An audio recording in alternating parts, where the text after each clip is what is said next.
Hello everyone, welcome to SVJC Dronacharya defence training sports and educational academy Karimnagar. So మన ముందున్న రెండు defence notifications చూసుకుంటే SSC GD exam అయితే already start అయింది. February 20కి స్టార్ట్ అయిన ఎగ్జామ్స్ మార్చి 24తో ఫినిష్ కాబోతున్నాయి.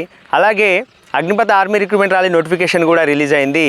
దీనికి సంబంధించి ఆన్లైన్ అప్లికేషన్ ప్రాసెస్ కూడా స్టార్ట్ అయింది. అగ్నిపథ్ ఆర్మీ రిక్రూట్మెంట్ ర్యాలీ గురించి, రిటర్న్ ఎగ్జామ్ గురించి మన ద్రోణాచార్య డిఫెన్స్ అకాడమీలో ఈ నెల 25 నుంచి న్యూ బ్యాచ్ అయితే స్టార్ట్ చేయబోతున్నాం. ఆసక్తి గల అభ్యర్థులు అడ్మిషన్ తీసుకోగలరు.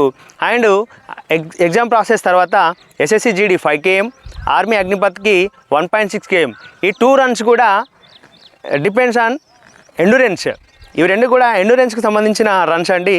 హార్ట్, లంగ్స్, మజిల్ ఈ మూడింటికి ఎండ్యూరెన్స్ పెరగాలి. హార్ట్, లంగ్స్, మజిల్ ఎండ్యూరెన్స్ పెరగాలంటే కొంచెం టైం పడుతుంది. కాబట్టి తక్కువ టైంలో గెటాన్ అవుతామని చెప్పి ప్రాక్టీస్ స్టార్ట్ చేసి ఇంజురీస్ అయ్యి ఇబ్బంది పడకండి. మీ ప్రిపరేషన్ ప్లాన్ని సింపుల్ టు కాంప్లెక్స్ పద్ధతిలో మేము ప్లాన్ చేసి మిమ్మల్ని ట్రైన్ చేసి 100% మిమ్మల్ని గెటాన్ చేసే బాధ్యత మాది. సో దానికైతే మన Dronacharya defence academy కరీంనగర్కి own ground ఉంది. ఈ గ్రౌండ్లో 800 metres track, 400 metres standard track and 200 metre sand track for advance trainers. ఇట్లా బేసిక్, ఇంటర్మీడియట్, అడ్వాన్స్డ్ అని డివైడ్ చేసి మిమ్మల్ని అందరినీ అడ్వాన్స్డ్కి తీసుకొచ్చి మెరిట్లో మీరు ఈవెంట్స్ క్లియర్ చేసేలాగా ప్రిపేర్ చేసే బాధ్యత మాది. Thank you. జై హింద్.